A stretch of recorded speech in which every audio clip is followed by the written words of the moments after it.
तर मग आज राज्यसभेचा निकाल आहे एक्सपेक्टेड, आपल्याला माहीतच आहे सगळ्यांना. आणि मग म्हटलं त्यासाठी एक व्हिडिओ करू. आता मला माहीत आहे की म्हणजे खूप जणांसाठी खूप मोठा क्षण असणार. जी पोरं सिलेक्ट होणार त्यांच्यासाठी म्हणजे अख्खं आयुष्य बदलणार. आणि त्यांनी जे स्वप्न बघितलेलं की यशदामध्ये जायचं किंवा वनमतीमध्ये जायचं, अधिकारी व्हायचं, ऑब्जेक्टिव्हचं, ते 100% आज पूर्ण झालं. पण कसं असतंय की कधी पण 1:3 रेशो आहे, त्यामुळे ह्यातले खूप जण असे असणार जे ह्यातनं बाहेर पडणार. कदाचित काय जणांचं प्रमोशन होणार, म्हणजे नायब तहसीलदार आहे, कदाचित SC ST होतील. कारण डेफिनेटली कारण काय पास झालेले देतातच एक्झाम, त्यातनं लास्ट ऑब्जेक्टिव्ह म्हटलं, त्यामुळे तर कट ऑफ एवढा गेलेला 117.5. तर मग मला माहिती आहे की हा खूप म्हणजे एकदम असं ना नॉस्टॅल्जियासारखं सगळ्यांना फील होणार आहे. कारण हा एंड ऑफ एरा आहे, पूर्ण end of era. MPSC objective जे म्हणजे कधी आता मला आयडियाने पण 2012ला जी सुरू झाली ती आता 2025ला पूर्णपणे आता संपलेली आहे. 12 वर्ष काहीतरी एक्झाम चालली, एवढ्या सगळे अधिकारी दिल्या या एक्झाम्सनी. आणि आता ते चांगलं काम करायला लागलेत प्रशासनात, पुढं ते गेले आहेत. आणि आता काय होणार, आता पॅटर्न पूर्णपणे शिफ्ट झाला, आता पॅटर्न चेंज झाला. आता मी असं नाही म्हणत आहे की ज्यांनी ह्यावेळीची राज्यसेवा ऑब्जेक्टिव्ह लास्ट दिलेली त्यांचा लास्ट अटेम्प्ट आहे, डेफिनेटली नॉट. ज्यांचं वय 22-23 आहे, कदाचित 25 आहे, किंवा वॉटेवर, की त्यांनी ऑब्जेक्टिव्हचं केलं आणि त्यांना माहिती आहे की ऑब्जेक्टिव्हचं आपण केल्यामुळे आपल्याला फॅक्ट्स लक्षात राहिले आहेत, आपल्याला पाठांतराची सवय झाली आहे. आणि त्यांना जर कॉन्फिडन्स आहे की आता आपण रिटर्न म्हणजे काय फक्त लिहायचंच तर आहे, पाठ तर सगळं झालं आहे, तर त्यांनी इझिली शिफ्ट होऊ शकतात. त्यामुळं त्यांच्यासाठी तर डेफिनेटली की ऑल द बेस्ट. पण अशी पण काही जण असणार की ज्यांनी विचार केला असणार की बाबा आपल्याला काही डिस्क्रिप्टिव्ह करायचं नाही आहे. याचे काय कारण, पहिलं कारण तर एक की डिस्क्रिप्टिव्हची भीती की एवढं काय करू नाही शकत. दुसरं वेळ, की जेवढा वेळ लागायला लागलाय 1.5 वर्ष 2 वर्ष एवढा नाही आहे. दुसरं एज, काय जण असणार ज्यांचं म्हणजे ज्यांनी 2020मध्ये समजा ज्यांनी अभ्यास सुरू केला, आता 5 वर्ष झाले, म्हणजे 25 वर्षाचा होतो तो आता 30 वर्षाचा झालाय. मग त्याला कुठं तर कळतंय की आता जर आपण पर डिस्क्रिप्टिव्ह आधी लागलो तर हे अवघड होईल. त्यामुळे definitely there will be many people who are going to leave competitive exams, त्यासाठी स्पेसिफिकली बनवले. मला फक्त सगळ्यांना ते सांगायचं की जे कोण आता स्पर्धा परीक्षा सोडतील लोक, तर इट्स ओके, तुम्ही ट्राय केला, तुम्ही भरपूर तुमचं स्वतःचं दिलं, पण गोष्टी नाही घडल्या. आता गोष्टी नाही घडल्या तुमच्या मनाने म्हणून तुम्ही काय फेलियर आहे का, तर डेफिनेटली नॉट. मला मान्य आहे की भरपूर जास्त टोमणे येणार, कारण आणि मी जसं ऐकलंय, कारण काही गावाकडे भरपूर टोमणे देतात, खूप जण बोलतात. मला मान्य आहे की डेफिनेटली अवघड जाणार. पहिल्यांदा कोण पण म्हणणार, पहिल्यांदा आल्या कुठलाही मित्र एकच म्हणणार, अरे काय म्हणतो की प्रत्येक मित्र एकच म्हणणार की अरे तू ते 4 वर्ष केलं. तर त्याला एकच विचारायचं, तू 4 वर्षात कुठली गाडी घेतलीस, कुठली BMW घेतलीस, काय झाले का? ठीक आहे बाबा, मी केलं 4 वर्ष MPSC, मी केलं 5 वर्ष MPSC, नाही झालं म्हणून मला टोमणे देतोय की म्हणून मला जाब विचारतोय, तू कुठेही तीर मारलायस. लक्षात ठेवा कसं आहे की आपण लाईफच्या आता जो 25 वर्षाचा आहे, 24 वर्षाचा ज्यांनी MPSC सुरू केलं, त्याला एक विजन दिसलं ना, हा बाबा मी आता जर मी फास्टमध्ये जर अधिकारी झालो, आयुष्य वेगळं असू शकते, 60 वर्षापर्यंत आयुष्य खूप सुखद होऊ शकते. म्हणून एक स्वप्न घेऊन आलं, प्रामाणिकपणे अभ्यास केला.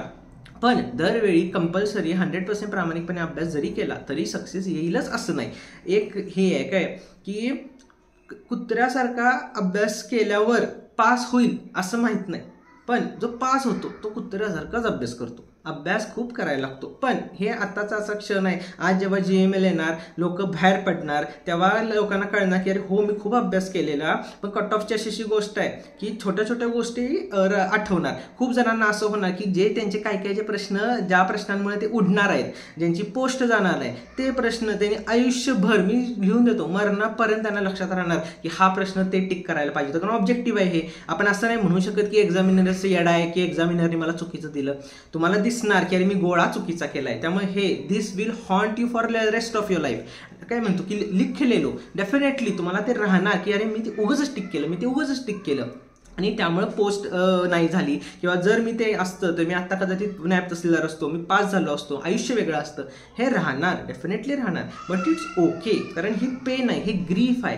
तुम्ही जोपर्यंत हे ॲक्सेप्ट करणार नाही की हा बाबा माझ्यावर ही गोष्ट घडली, मी त्यावेळी माझा कदाचित अभ्यास कमी पडलं, लक कमी पडलं, मी आजारी पडलो आणि त्यामुळं आज मला पोस्ट मिळाली नाही, आणि मी कदाचित ह्यामुळं MPSC आता सोडलं आणि दुसरं करतोय, आणि इट्स ओके. जेव्हा तुम्ही ही गोष्ट ॲक्सेप्ट करणार की लाईफचा हा पार्ट आहे, तेव्हा तुम्हाला गोष्टी सोप्या जाणार. एक लक्षात ठेवा, पेन अशी गोष्ट आहे की जोपर्यंत तुम्ही त्याच्या खूप जवळ आहे तोपर्यंत तुम्हाला खूप फील होतं आहे. आता लक्षात बघा, आता हा आहे 2025, हा आहे 2026ला आपण मूव्ह ऑन करतोय सगळी.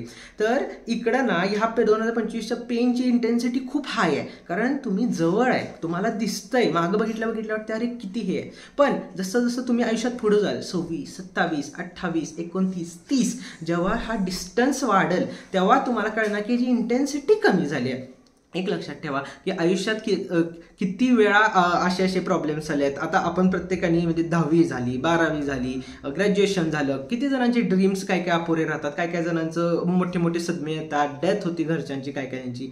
तरी त्यावेळी माणसाला वाटतं की मी ह्याच्यातनं कधी उभारू शकणार नाही. पण आता जसं जसं आपण पुढं येतो आयुष्यात त्या गोष्टीकडे बघून वाटतं हा ठीक आहे, वाईट झालं, आणि वाटतं की त्यावेळी खूप त्रास झाला पण आता त्रास कमी झाला. हे का झालं? कारण मूव्ह ऑन केलं. मी तुम्हाला तेच म्हणतोय, आज म्हणजे ना सदाशिव पेठेत किंवा सगळीकडे गुलाल खूप असणार, पण त्या पलीकडं आज पोरं रडणार आहेत, पोरी रडणार आहेत, कारण त्यांना दिसणार की माझं नाही आलं त्या लिस्टमध्ये नाव.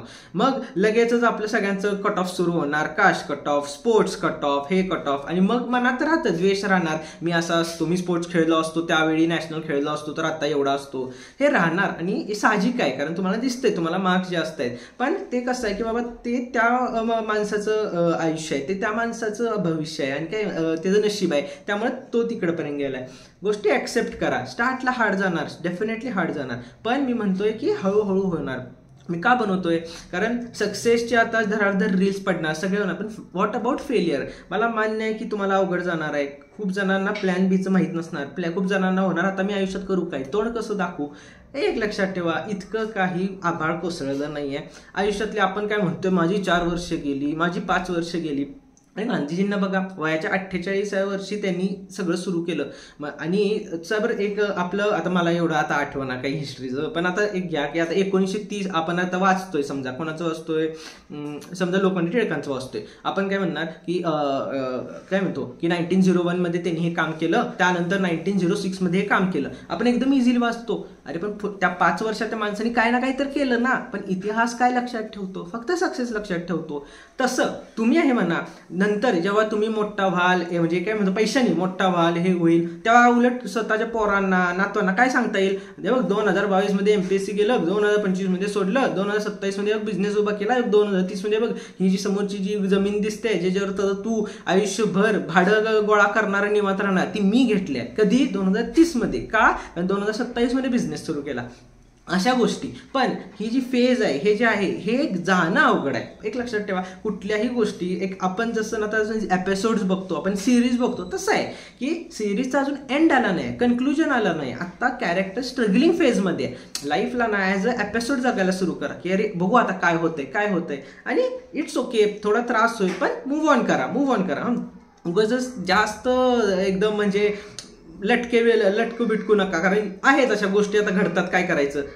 तर त्यासाठी म्हणलं एक व्हिडिओ करू. आणि तेच काय झालं, तो आपल्याला लॅपटॉप खराब झाला आहे, त्यामुळं व्हिडिओज येत नाही. पण म्हणलं जाऊ दे, आता ॲटलिस्ट इम्पॉर्टंट आहे ह्या फॉर्मॅटवर करू. बघू जर आजच जर रिझल्ट डिक्लेअर झाला तर आज संध्याकाळी पण करू आपण व्हिडिओ. ठीक आहे, शॉर्टस्ट व्हिडिओ आहे, तरी पण 8 मिनिटं झाला, काय आता. चलो.